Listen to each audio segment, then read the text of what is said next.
Evening and welcome to another rant with me, John. I'm going to continue this week with a sort of bit more on the all is not as it seems theme that I talked about last week when I held up a bunch of component parts and said that these all came from China and therefore were they fit for use in the UK. And I'm going to continue it from two slants. Now the first is I ordered some capacitors to do a recapping exercise on one of the synthesizers. I'm going to recap the power board because I looked at the power board and the power board is looking like something has leaked, so I want to get the capacitors out, get the power board cleaned up and then put the whole thing back together. So I ordered these capacitors. Now I have not received them, and I haven't received them for a very good reason. I've cancelled the order because what I found was that the particular individual who was selling these on eBay was not selling, how do I put it, kosher capacitors. Does that make sense? Well, hopefully that does. So what I mean by that is he was making out that these were capacitors from a certain supplier, and when I quizzed him about the particular supplier he was using, I found out that what he said he was using in his listing was not what actually he was supplying. He actually came clean as soon as I asked him the question, but I did say, well, you've written that. He said, no, I've inferred that. So that was the first part of this. So I was able to cancel the order before they actually left wherever they were coming from, and I had to go and order. And the reason I did that, I went down that route, was because this particular individual was selling a capacitor pack. So it was all the capacitors I needed to do the particular job, which I just thought was going to save me a little bit of time. Failing that, I've ended up going to Mouser and ordering the relevant capacitors from Mouser. So hopefully they will be the right capacitors when they come through. That's just a little bit of an update on that. The second thing is, now a couple of weeks ago you would have seen me hold up this. Okay, this was my CX5M Yamaha music computer, right? And I was rather rapt to actually have got hold of one of these. Wasn't expecting to, but I was kind of rapt to get hold of it. And now, on the back of this thing, it's got an RGB output. There you go, there's the RGB output, can you see it? Right. Okay, which has a standard, I say a standard, 1, 2, 3, 4, 5, 6, 7, 8 pin layout. All right, that was a fairly common layout for an RGB connector, or so I thought. Now, a little while back, when I bought my S-series sampler, in fact, both my Roland S-series samplers, so I've got, as you probably well know, I've got an S50 and I've got an S750. When I bought the S750, I wanted an RGB cable for that, so I went onto the internet, found a company that deals in S750 cables, because they specifically said it on the website, and I bought a RGB to SCART converter cable.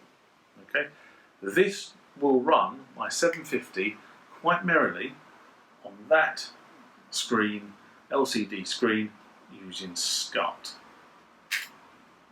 I therefore naturally thought that when I came to my Yamaha computer and to run things on my Yamaha computer, it would be naturally the same thing. So why would you have a different SCART connector? Well, research shows that every damn manufacturer who was in this space at this point in time had a different connector. Their RGB, or their interpretation of RGB and the output of RGB for every one of the buggers was different. So Yamaha had a different output for their in-house produced synthesizer that required a screen, didn't follow this standard. Okay, Roland had another one. All the manufacturers all the time, all the games consoles of the time, they all had a completely different implementation of the RGB standard. You really want to get them all in a room and just give them a good bashing with a cricket bat. I'm sorry, but this was... I mean, I know why it was done. I mean, you know, you're going back, they wanted you to buy their cable. So, you know, they could make more money off the peripheral sales than they could make off the sale of the unit. So what is it they said about Hoover? You know, why were Hoover upset when Dyson came along? Do you know why Hoover were upset when Dyson came along? They were upset that they didn't buy Dyson when Dyson offered them the patent for the Dyson, because they could have then released the technology to market slower, because Hoover made a huge amount of money from selling Hoover bags. And I suspect all the other manufacturers did the same at the time. Hence the reason why we are now in a Hoover bagless society, because now the cost of the actual machines has gone up to take account of the profit margin that is no longer being received from the sale of Hoover bags. And it's exactly the same in the computer industry. The computer industry, definitely in its early phases, they made things to their own standards. So each computer had its own operating system and its own interpretation of a basic computer language. You know, this thing here, as I said in the piece about this computer, was one of the sort of the early Japanese ideas about having a common set of basic commands that would work across a number of machines. And now, of course, we see that all the time with Windows machines. You know, you can have an HP, a Samsung, an IBM, well, it's not IBM, it was Lenovo, but you get the drift. It's a different computer's hardware, but it all runs the same operating system because they all have to build to a certain standard. But back in those days, they did not. So you or me, as the poor consumer, was forced to go and buy your peripherals, your disk drives, your, in some instances, your floppy disks themselves had to come from that manufacturer because they did weird things with the disk formatting. This was another example. So when I came to plug this into my Yamaha CX5 music computer, guess what? Didn't work. So after a little bit of research, I have now got hold of this. Okay?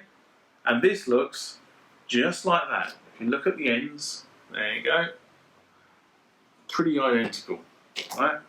There's no difference in those ends either. Standard SCART cables. Okay? Yeah. This will work with a Yamaha CX5 music computer because the implementation of RGB on this is the same as the Yamaha computer. So I've now got two SCART cables. I'm going to have to label this one up because it's actually only arrived this week, because when I did originally try the music computer a couple of weeks ago, when I got the music computer, I found it didn't work, and I also found that none of my computers, none of my TVs or LCD screens here have a composite video that would work with it. And the other thing I've also found is none of my friends do either, because we've been through, I went around several friends saying, have you got an old TV I can borrow for the evening that has a composite video? And we all found that none of us have composite video on our TV screens anymore. It's all HDMI. So technology has moved on. Unfortunately, us computer geeks in the legendary zone haven't, and that is the cost of it. So what I'm saying is, one of the things just to be careful of is when you do buy something that has a screen output like this thing has, be very, very careful that you can actually have a TV that can actually render it, otherwise it'd be short-lived. The interesting thing was I was going to try it on the 19-inch cathode ray TV screen that I had acquired when I acquired the S50. The only problem was I've sold it. I wasn't going to use it, so I decided that it might as well be better in somebody's hands who could use it. I really didn't. The problem was with that, it was good, it worked. There was nothing wrong with it. It was a bit tatty on the outside, yes, but there was nothing wrong with the actual unit itself, apart from the fact that I couldn't use it. You know, as I said, I use a TFT screen for my samplers. So both my samplers plug in using this into a TFT screen. And because of that, I had no use for it. So my options were find somebody who has a use for it, or take it down the dump and scrap it. And I really didn't want to do that because it seemed too good to send to the dump. If it didn't work, fine, it could go down the dump. But this thing worked. It had nothing wrong with it, apart from the fact it was old and it didn't fit the modern way of doing things. So therefore, I was lucky that I put it on eBay. I put a very low reserve on it, and somebody came and picked it up a few weeks back and said, "I've been looking for something like this." So hopefully, it's now found its way into a new home, and it will be recycled into a new roll of some description. I didn't ask him what he. Well, actually, I did ask him what he was doing. I wasn't quite sure what I understood it, but it's something along the lines of I've mentioned the 8-bit guy before now. And it's something along the lines of what he does for a living in developing games. So hopefully there you go. It's going in the right way. So that was kind of where I was coming from.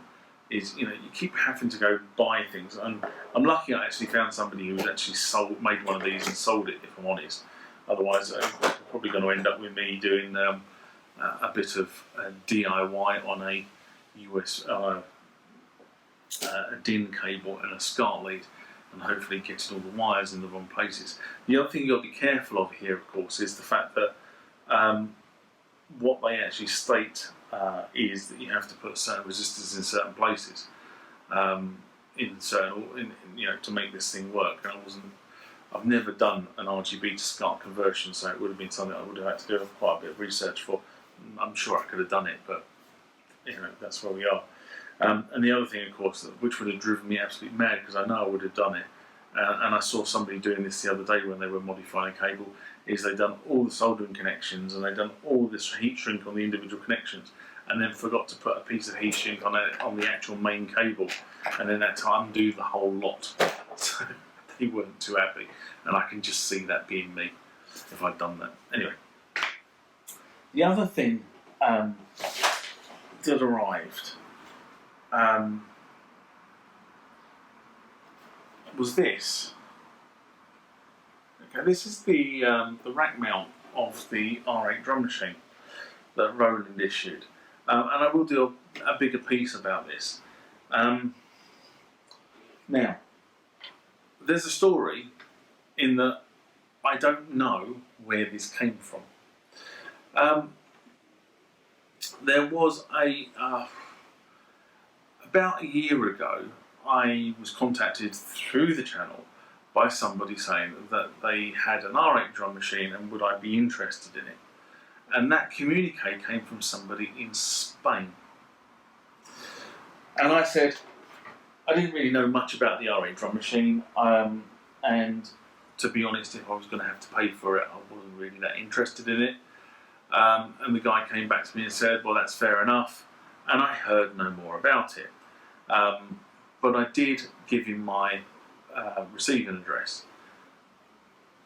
And then about 3 weeks ago, a parcel turns up, and I go over and pick this parcel up, and it comes from Italy. Okay, it didn't come from Spain. So the guy I'd originally been talking to was in Spain. This came from Italy, and it just literally had, the name of somebody somewhere in Italy, and I have no idea who this guy was. So I wrote to the guy I'd originally spoken to in Spain, and I haven't had a response. So I don't know whether it's you who's given this to me, or it's somebody else who's given this to me, but thank you very much. I have to be honest, apart from a smoke test to switch it on and see if it works, I haven't really done an awful lot with it at the moment, but I will be doing a video shortly. So, that's where we are with that. Now the other thing is, I sort of pushed the camera several weeks back, was the fact that I had actually acquired a SYQuest SD drive. Not an SD drive as in an SD card drive, but an SD drive. And it was rather yellowy. Now, one of the things I've had to then do with that, of course, is I had to go off and order a SCSI cable, because I don't have a SCSI cable anymore for SCSI, and hopefully that will be here this week. And then what I am going to try, and I have been out to Sally and bought it in true 8-bit style, 8-bit guy styling, is I'm going to try some retrobrighting. So I will be doing some videos about my experience about doing retrobrighting. Now, the 8-bit guy lives in Texas. Texas is quite sunny, and he tends to put these things out in his yard or on his driveway, I'm not sure where, and leaves them all day. And at the end of the day, after sitting baking in the sun at 100 degrees Fahrenheit, he ends up with a casing for this particular unit that actually looks superb and back to its original colour. Now, I'm not sure whether I'm going to get this back to its original colour, but given the fact that it is very, very yellow at the front, I think a little bit of retrobrighting is in order. So once I confirm that this will actually work with the machine I've got from a SCSI perspective, I will then do some retrobrighting. And that, said the mayor, was that. See you next time. Bye-bye. Remember, hit that like button if you like what you saw. Subscribe to the channel and hit the bell icon to be notified about more rants, more mailbag, more questions and answers, and more videos about this sort of stuff when it's loaded to the channel. Until next time, bye-bye.